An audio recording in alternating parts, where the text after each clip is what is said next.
김태호입니다. 47살. 한때는 이름 있는 농구 선수였죠. 사람들이 제 이름을 외치던 시절이 있었습니다. 하지만 그건 옛날 이야기예요. 무릎 부상으로 일찍 은퇴했습니다. 28의 나이에 말이죠. 그 후 체육교사가 됐어요.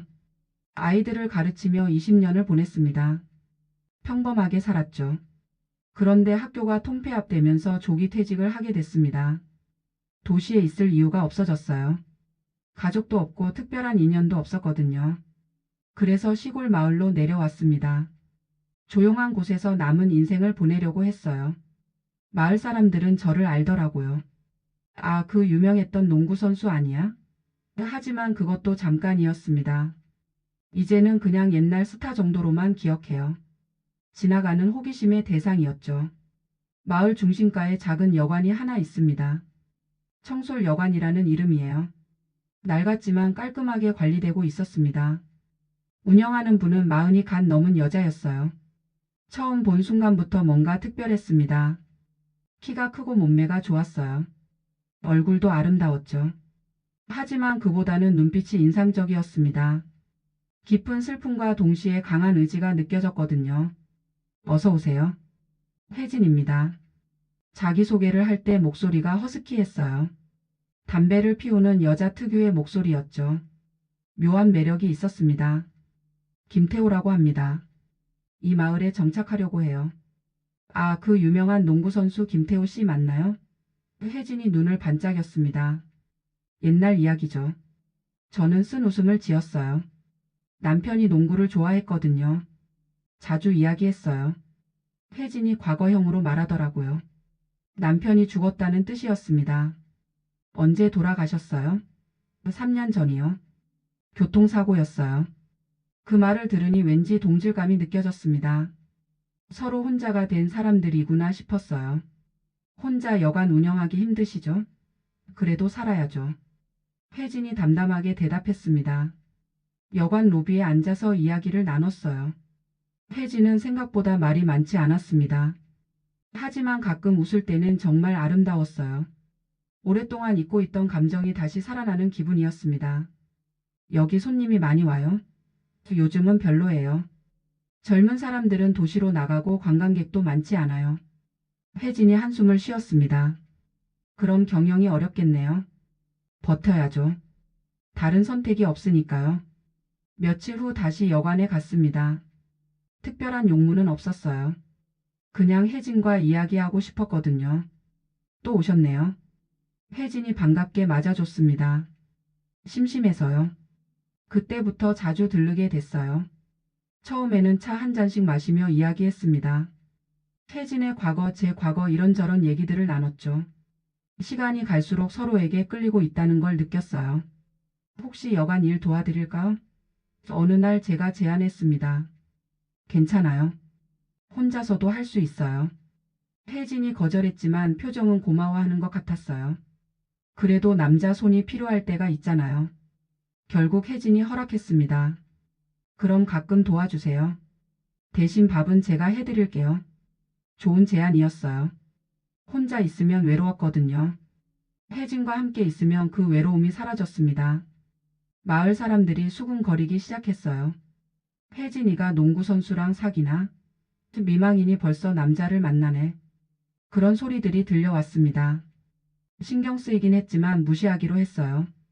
혜진도 그런 시선을 의식하고 있었어요. 사람들이 이상하게 생각할까봐 걱정이에요. 신경 쓰지 마세요. 우리가 뭘 잘못한 건 아니잖아요. 하지만 속으로는 저도 조심스러웠습니다. 어느 날 저녁 혜진이 술을 꺼내왔어요. 오늘은 특별히 한잔해요. 무슨 특별한 날인가요? 그냥요. 오랜만에 편안한 사람과 마시고 싶어서요. 그 말이 가슴에 와 닿았습니다. 술을 마시면서 더 깊은 이야기를 나눴어요. 혜진의 결혼 생활, 남편과의 추억, 혼자가 된 후의 외로움까지요. 저도 제 이야기를 털어놨습니다. 농구를 그만둘 때의 좌절감, 교직 생활의 무료함, 지금의 공허함까지요. 우리 참 비슷해요. 혜진이 웃으며 말했습니다. 둘 다 뭔가 잃어버리고 사는 사람들이에요. 그러게요. 그래서 더 끌리나 봐요. 제가 솔직하게 대답했죠. 그때 혜진이 저를 바라봤어요. 눈빛이 예전과 달랐습니다. 뭔가 간절한 표정이었죠. 분위기가 묘해졌어요.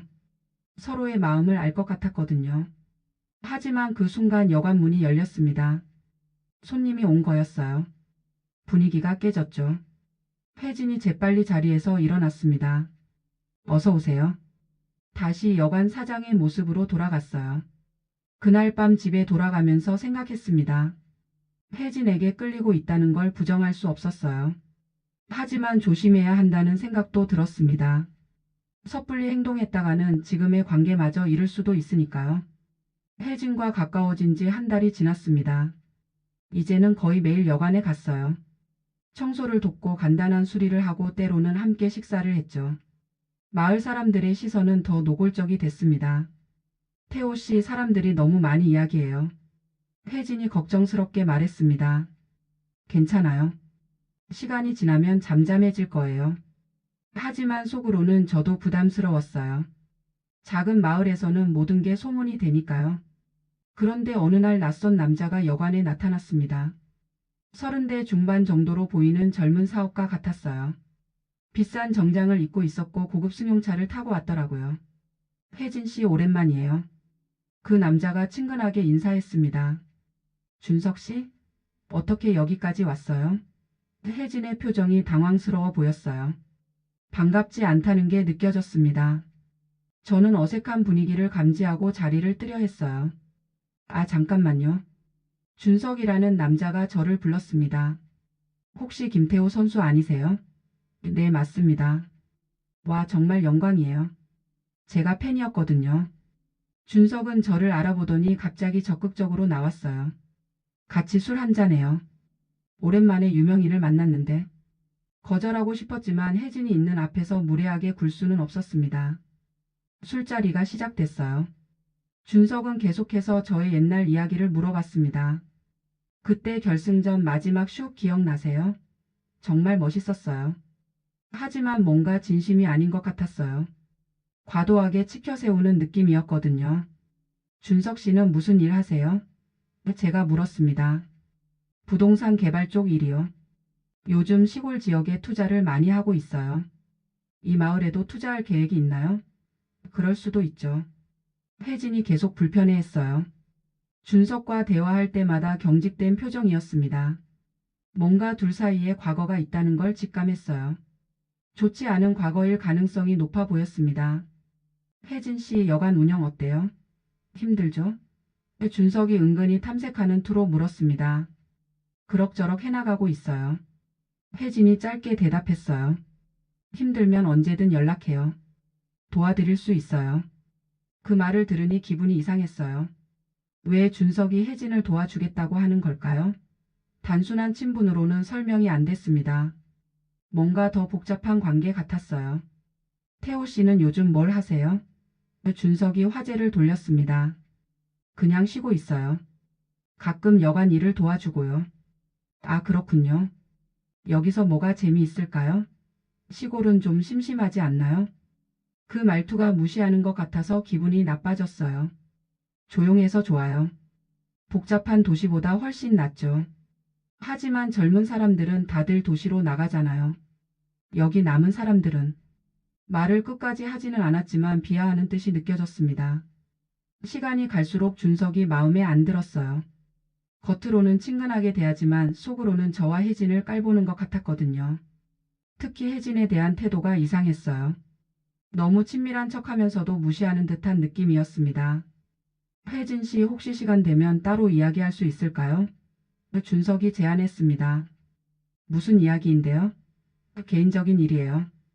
혜진이 당황하는 게 보였어요. 저는 자리를 뜨는 게 좋겠다고 생각했어요. 하지만 혜진의 표정을 보니 혼자 두기가 걱정됐습니다. 저는 이만 가볼게요. 아, 태호 씨 좀 더 계세요. 혜진이 만류했어요. 결국 3명이 함께 있게 됐습니다. 준석은 혜진에게 계속해서 의미심장한 말들을 했어요. 요즘 경영이 어렵죠? 제가 도울 방법이 있는데. 괜찮아요. 잘 해나가고 있어요. 혜진이 단호하게 거절했습니다. 그런데 말이에요. 준석이 저를 보더니 웃었어요. 태호 선수 농구 그만둘 때 많이 힘들었죠? 갑작스러운 질문이었어요. 그런 편이었죠. 제가 그때 후원했던 팀이 있거든요. 기억 안 나세요? 순간 기억이 났어요. 준석의 집안이 제가 마지막으로 뛰었던 팀의 스폰서였습니다. 그때 부상으로 은퇴할 때 후원을 끊어버린 집안이었어요. 가장 힘들 때 등을 돌린 사람들이었죠. 아, 그때 그 집안이군요. 제가 차갑게 말했습니다. 맞아요. 우리 아버지가 그때 후원했었는데. 준석이 태연하게 말했어요. 많이 아쉬웠을 거예요. 그렇게 잘 나가던 선수가 갑자기 은퇴하니까. 그 말을 들으니 화가 났어요. 아쉬워했다면서 왜 후원을 끊었을까요? 가장 도움이 필요할 때 외면했으면서. 지금 와서 무슨 소리인지 모르겠더라고요. 혜진도 분위기가 이상해진 걸 눈치챘어요. 준석 씨 늦었으니 이만 가보시죠. 아, 벌써 이런 시간이네요. 그럼 내일 다시 와도 될까요? 내일은 바빠요. 준석이 나간 후 혜진과 둘이 남았습니다. 준석이란 사람과는 어떤 사이예요? 제가 조심스럽게 물었어요. 복잡한 관계예요. 나중에 이야기할게요. 혜진이 피하듯 대답했습니다. 그날 밤 잠이 오지 않았어요. 준석이라는 남자가 계속 신경 쓰였거든요. 혜진과 무슨 관계인지 왜 여기까지 왔는지 궁금했습니다. 그리고 제 과거까지 들추어내는 이유도 모르겠더라고요. 며칠 후 준석이 다시 나타났습니다. 이번에는 더 적극적으로 나왔어요. 혜진에게 사업 제안을 하더라고요. 여관을 호텔로 확장하는 건 어때요? 투자금은 제가 대겠어요. 관심 없어요. 혜진이 단칼에 거절했습니다. 하지만 준석은 포기하지 않았어요. 계속해서 여관에 나타나서 혜진을 괴롭혔습니다. 저도 그때마다 함께 있었지만 뭔가 속수무책인 느낌이었어요. 준석은 저를 의식하면서도 교묘하게 혜진에게 압력을 가했거든요. 준석이 나타난 지 일주일이 지났습니다. 매일같이 여관에 와서 혜진을 괴롭혔어요. 겉으로는 사업 제안이라고 했지만 실제로는 다른 목적이 있어 보였습니다. 혜진은 점점 지쳐갔어요. 태호 씨 미안해요. 이상한 일에 휘말리게 해서요. 혜진이 사과했습니다. 무슨 일인지 말해주세요. 도와드릴 수 있을지도 몰라요. 하지만 혜진은 여전히 말하지 않았어요. 어느 날 저녁 준석이 술에 취해서 나타났습니다. 평소보다 더 공격적이었어요. 혜진아 언제까지 이렇게 버틸 거야? 반말을 하더라고요. 준석 씨 술 드셨으면 돌아가세요. 혜진이 단호하게 말했습니다. 야, 나한테 그런 식으로 나올 처지야? 준석이 목소리를 높였어요. 내가 지금 뭘로 이 여관 운영하는 줄 알아? 무슨 뜻인지 모르겠지만 위협적으로 들렸습니다. 저는 더 이상 참을 수 없었어요. 말 조심하세요. 여기는 혜진 씨 여관이에요. 아, 김태호 선수님이 나서시네? 준석이 비웃었습니다. 그런데 알아요? 이 여관이 누구 돈으로 운영되는지? 순간 분위기가 얼어붙었어요. 혜진의 얼굴이 하얘졌습니다. 준석 씨 그만해요. 왜? 사실을 말하면 안 돼?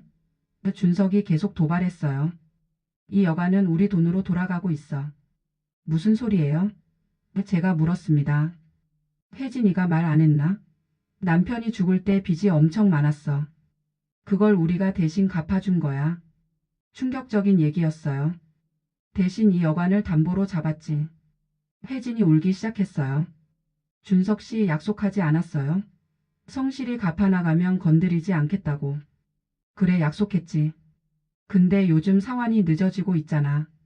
한 달만 기다려주세요. 꼭 갚을게요. 그렇게 이것저것 팔아서 모은 돈이 8천만 원 정도 됐습니다. 마을 사람들이 모아준 돈과 합쳐도 1억 8천만 원이었어요. 절반 정도밖에 안 됐지만 그래도 의미가 있었어요. 혜진과 함께 준석을 만났습니다. 일단 이만큼 갖고 왔어요. 나머지는 시간을 주시면 더 마련해 보겠습니다. 시간? 준석이 코웃음을 쳤어요. 이미 충분히 기다려줬는데? 제발 한 번만 더 기회를 주세요. 혜진이 애원했어요. 안 돼. 약속은 약속이야. 준석이 단호하게 거절했습니다. 내일까지 전액을 갚지 못하면 여관은 우리가 가져간다. 그날 밤 혜진과 함께 울었습니다. 최선을 다했지만 역부족이었어요. 태호 씨 정말 고마웠어요. 저 때문에 소중한 것들까지 팔게 해서 미안해요. 괜찮아요. 다시 시작하면 돼요. 마지막 날이 왔습니다. 준석이 변호사와 함께 여관에 나타났어요. 시간 됐어. 돈 준비됐어? 조금 더 시간을 주시면 안 될까요? 혜진이 마지막으로 부탁해봤지만 소용없었어요. 안 된다고 했잖아. 이제 여관 열쇠를 내놔. 준석이 손을 내밀었습니다. 혜진이 울면서 열쇠를 주려는 순간 저는 마지막으로 말했어요. 잠깐만요. 한 가지 제안이 있어요. 또 무슨 소리야? 1대1로 승부를 해요. 제가 이기면 빚을 탕감해주고 지면 조용히 물러날게요. 승부? 준석이 어이없어 했어요. 무슨 승부를 하자는 거야? 농구요. 1대1 농구. 제가 말했습니다. 당신이 그렇게 농구를 좋아한다고 했잖아요. 미쳤구나. 완전히 미쳤어. 준석이 웃었어요. 47살 늙은이가 농구 승부를 하자고? 무서우면 안 하셔도 돼요. 일부러 도발했어요. 무서워? 준석이 화를 냈습니다. 내가 왜 무서워해? 그럼 하시죠. 좋아해보자. 대신 조건을 추가할게. 무슨 조건이요? 내가 이기면 혜진이도 함께 가져간다. 충격적인 조건이었어요. 무슨 소리예요? 혜진이를 내 여자로 만들겠다는 거야. 혜진이 기겁을 했습니다. 너무 심한 거 아니에요? 제가 항의했어요. 심해? 내가 먼저 무리한 제안을 했잖아. 준석이 비웃었습니다. 받아들이기 싫으면 말고. 알겠어요. 하겠습니다. 혜진이 저를 만류했어요. 태호 씨 안 돼요. 너무 위험해요. 괜찮아요. 이길 거예요. 사실 확신은 없었어요. 하지만 다른 방법이 없었거든요. 마을 농구장에서 경기가 열렸습니다. 소문이 퍼져서 마을 사람들이 다 모였어요. 20년 만에 다시 서는 농구장이었습니다. 감회가 새로웠어요. 준석은 생각보다 실력이 있었어요. 젊을 때 운동을 했던 것 같았습니다. 하지만 저도 만만하지 않았어요. 몸은 예전 같지 않았지만 경험과 기술이 있었거든요. 경기가 시작됐습니다. 준석이 먼저 점수를 냈어요. 예상했던 일이었습니다. 체력적으로 불리한 건 분명했거든요. 하지만 포기하지 않았어요. 점차 제 페이스를 찾아갔습니다. 준석의 패턴을 파악하고 약점을 찾기 시작했어요. 나이는 많지만 아직도 농구에 대한 감각은 살아있었습니다. 중반부터 점수를 따라잡기 시작했어요. 마을 사람들이 응원을 해줬습니다. 태호 씨 파이팅! 혜진도 눈물을 글썽이며 응원했어요. 하지만 체력의 한계가 왔습니다. 숨이 차기 시작했고 다리에 힘이 빠졌어요. 준석이 그 틈을 노려서 연속으로 점수를 냈습니다. 점수 차가 벌어지기 시작했어요. 어때? 이제 포기할 거야? 준석이 도발했어요. 아직 끝나지 않았어요.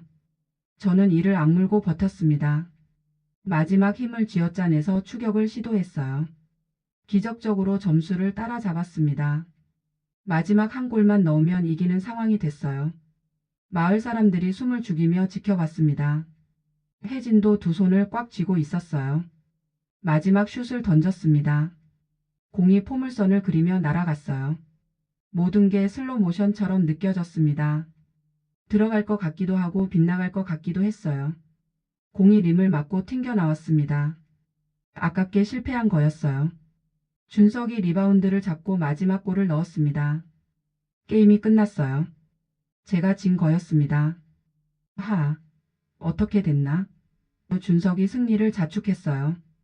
저는 바닥에 주저앉았습니다. 모든 게 끝났다는 생각이 들었어요. 혜진을 지켜주지 못했다는 절망감이 밀려왔습니다. 그런데 그때 의외의 일이 벌어졌습니다. 마을 이장님이 나서서 말한 거였어요. 준석 씨, 사실 우리가 알고 있는 게 있어요. 뭘 알고 있다는 거예요?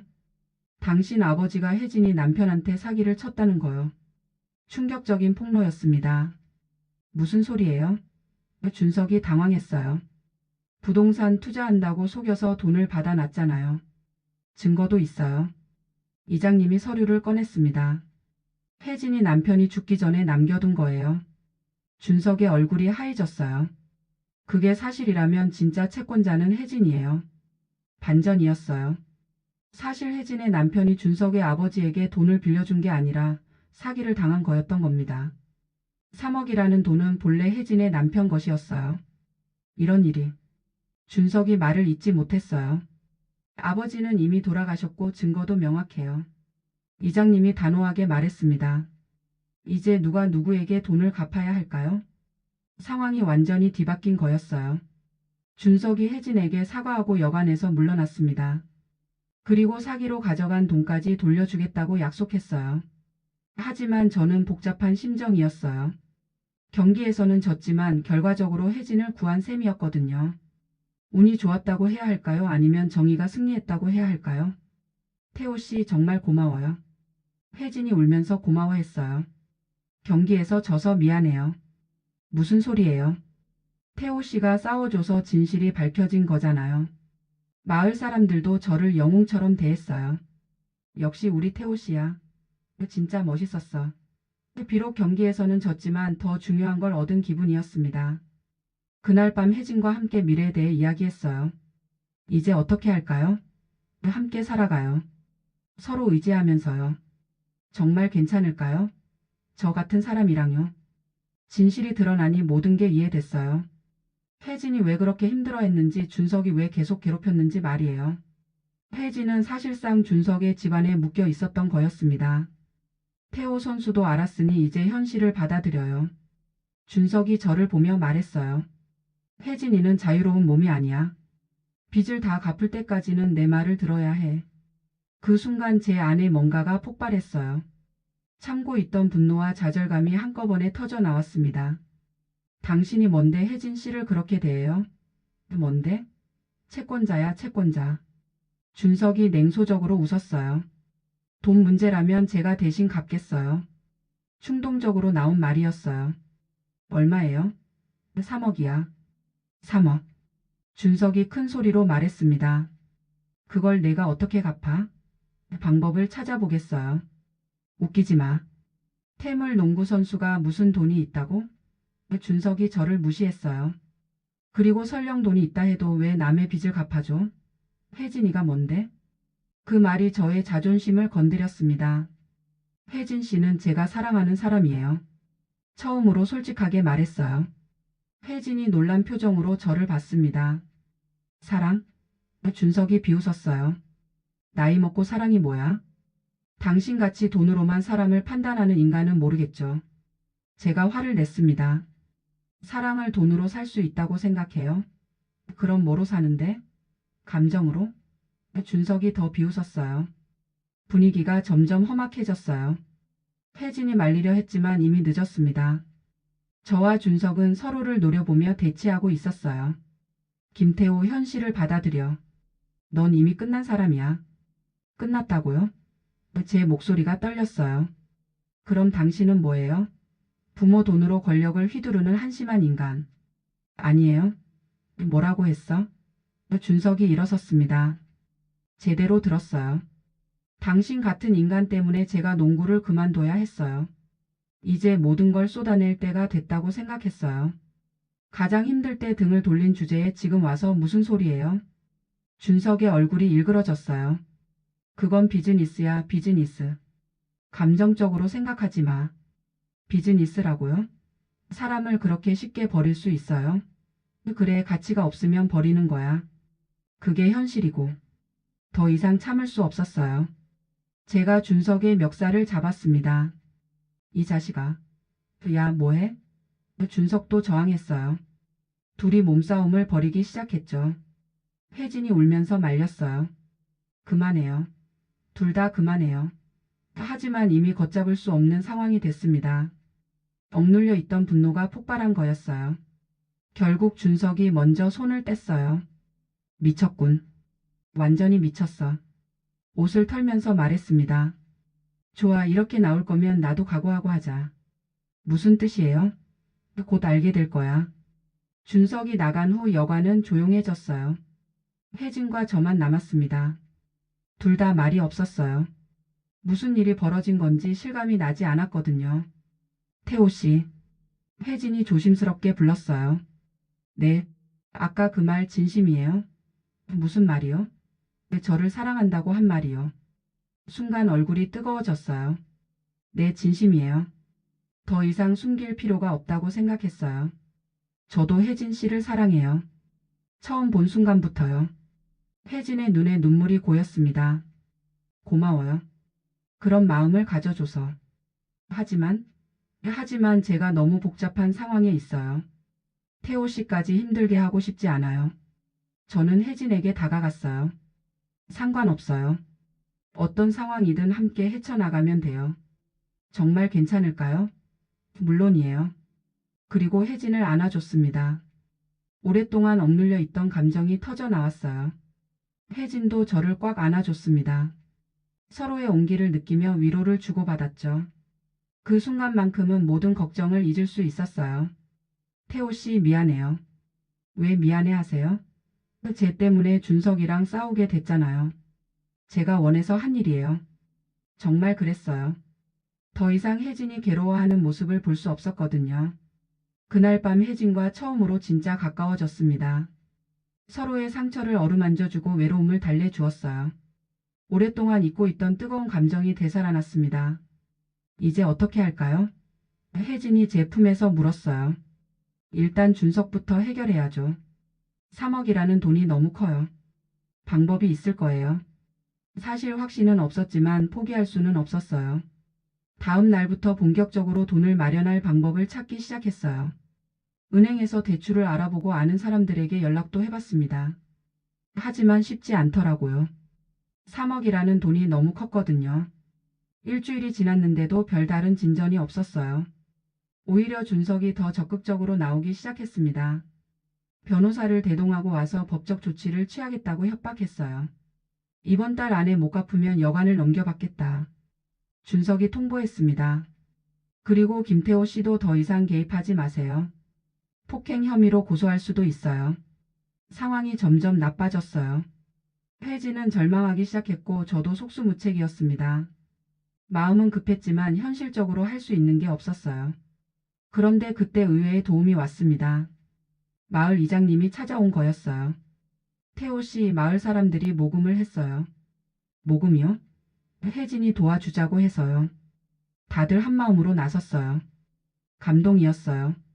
평소에 수군거리던 마을 사람들이 위기 때는 힘을 모아준 거였어요. 얼마나 모였나요? 1천만 원 정도요. 많지는 않지만요. 적은 돈이 아니었어요. 하지만 여전히 부족했습니다. 3억에서 1천만 원을 빼도 2억 9천만 원이나 남았거든요. 그래도 마을 사람들의 마음만큼은 고마웠어요. 마지막 방법을 시도해 보기로 했습니다. 제가 농구 선수 시절에 모았던 모든 것들을 팔기로 한 거예요. 트로피, 상장, 기념품들까지 모든 걸 내놨습니다. 다행히 수집가들 사이에서 관심을 보이는 사람들이 있었어요. 특히 저의 마지막 경기 유니폼을 높은 가격에 사겠다는 사람이 나타났습니다. 5천만 원이었어요. 왜 그런 말을 해요? 제가 혜진의 손을 잡았습니다. 당신은 제가 만난 가장 강한 사람이에요. 강하다니요? 남편을 잃고 빚에 시달리면서도 포기하지 않았잖아요. 그 후 저희는 정식으로 함께 살기 시작했어요. 여관도 다시 활기를 되찾았습니다. 마을 사람들의 지지도 받고 관광객들도 조금씩 늘어났어요. 가끔 농구장에서 아이들을 가르치기도 해요. 비록 선수로서는 실패했지만 경험을 전수할 수는 있거든요. 아이들이 좋아해서 보람을 느껴요. 잊혀진 남자였던 제가 다시 기억되는 사람이 됐습니다. 이번에는 농구 실력이 아니라 용기와 사랑으로요. 나쁘지 않은 인생 이모작이라고 생각해요. 혜진과 함께하는 지금이 제 인생에서 가장 행복한 시간입니다. 과거의 영광을 그리워하지 않아요. 지금 이 순간이 더 소중하거든요. 사랑하는 사람과 함께라면 무엇이든 할 수 있다는 걸 배웠어요.